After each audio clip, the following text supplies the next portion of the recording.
Hey there. Welcome to this week's episode of S.O.S. Stevie on Scandal. Yeah, that's where my theme music goes. But I don't have a theme song because all my friends weren't listening last week when I said a neat theme song. So, Mark and Scott, Teron, David Anthony, hook a sister up. She needs a theme song. Anyway, I like to start out every week by giving a little shout out to somebody who works on the show. This week it goes to the actor who plays James. He is a writer as well, and he's written a couple of episodes for Grey's Anatomy. Keeping it all in Shondaland. Keeping it all in Shondaland. Okay, let's get started, honey. Any questions? Boy, was that episode crazy. Okay, best lines. One of my favorite lines was when Melly's fixer, Olivia Pope Light, said to Melly, I can move mountains. I can make miracles. But I can't make your husband love you. Clue phone. Melly, it's for you. Okay. My two favorite best lines came from Cyrus. One was at the top of the hour when he was talking to the Secret Service outside Olivia's apartment. He was trying to get in. Secret Service said no. He said, I don't care if you got your orders from Jesus Christ as he hung on the cross. Jesus forgives. Jesus saves. I destroy. Wow. Gotta love it. And my other favorite one was he's sitting on the bench with Olivia and he said, go away. You're breaking my heart. Oh, humanized him. Just a little. Just a little. Okay, here's the way we go. I think some people need to get fired. I mean, not fired from the show, but just fired from their jobs on the show. For one, Hal and Tom, the Secret Service. Hal spills his guts every time Melly looks at him. He just tell all the president's business to Melly. And Tom, what good is he guarding the door if everybody can get in? I mean, really? Really, Hal? You tell Melly everything? The whole point of being Secret Service is that it's what? Secret. Anyway, I'm no fan of Donald Trump's, but Hal and Tom, you're fired. The other person that potentially needs to go is Abby. Y'all know Abby was sleeping with David Rosen because, he just started seeing her because he was trying to get the goods on Olivia. Then she broke into his house and saw the wall with all the Olivia Pope and Quinn Perkins and Defiant stuff on it. She has never told that to Olivia. I don't know, Abby. Your gladiatorship is in question. Of course, I done questioned it from the start, but that's just me. Okay, let's talk about Huck and Quinn. You know when Huck had the gun to the back of Charlie's head, he was getting ready to blow him away. Charlie had just licked the sugar off his fingers from the donut. He was getting ready to put a hole in Charlie's head. Quinn comes in, and the words she said to him, do you want revenge or do you want to be a gladiator? Because the way I hear it, you can't do both. Same thing Huck said to her when she came with $5,000 and said, can you kill Hollis Doyle? I kind of like that. Loved it when Abby called her baby Huck. Okay, let's talk about the brother from another planet. Yup, Joe Morton. Guess what, kids? Joe Morton's name is Rowan. Rowan. They didn't say that last week. And I can't tell you how I know. But his name is Rowan. I don't know if Rowan's his first name or if Rowan's his last name. I don't really care. I'm just happy we don't have to keep saying Joe Morton and the brother from another planet. Honey, and did you see him? Go talk to Cyrus. Wow. So is Cyrus B613? Is everybody but me, you, and the baby B613? Kinda scary. Also, it's 4 sex tapes out there. 4. Okay, here's the happen.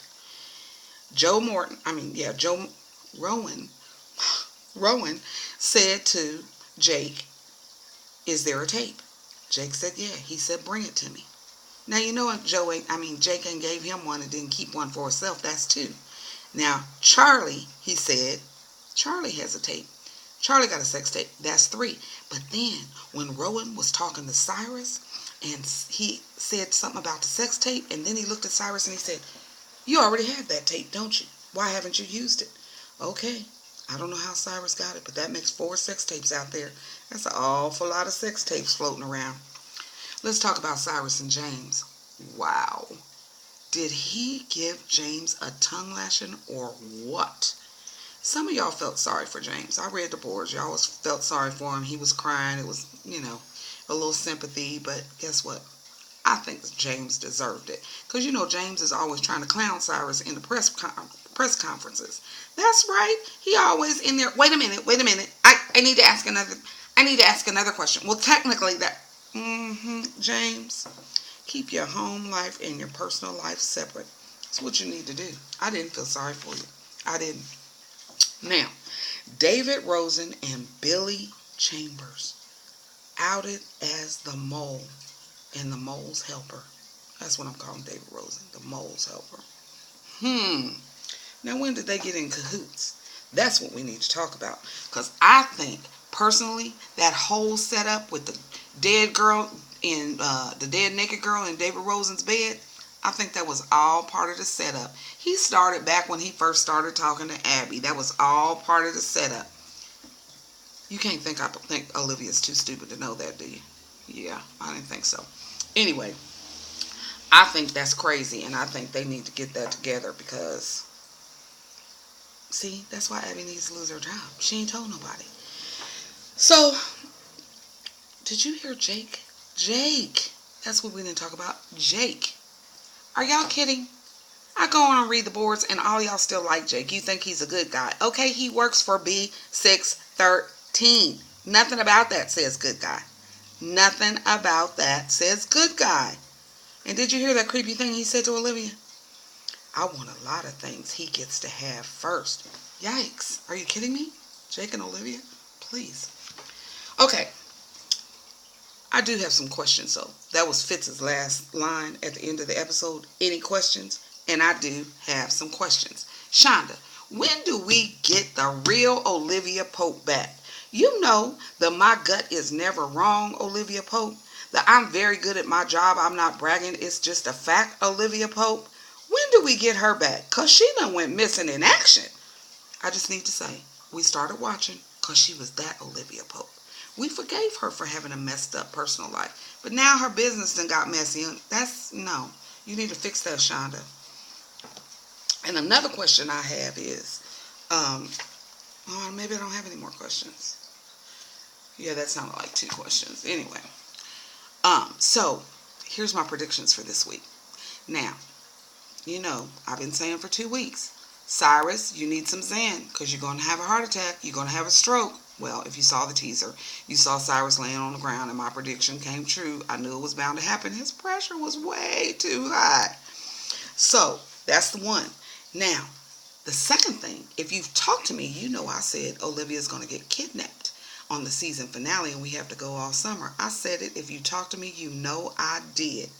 Well, did you see the trailer? Shonda been watching my blog. Did you see the trailer? The hand with the black glove on it come over her mouth, her eyes get real kidnapped. I'm just saying, that's my prediction. And then lastly, my prediction is, do you think Olivia and Harrison switched the Citron cards? Maybe they put a fake Citron card back in the safe? Like maybe they 1 step, 2 steps ahead of Billy Chambers and David Rosen. It's possible. It's my hope. It is my hope. It's possible. The other thing we might see is what they call it, EPT, early pregnancy test.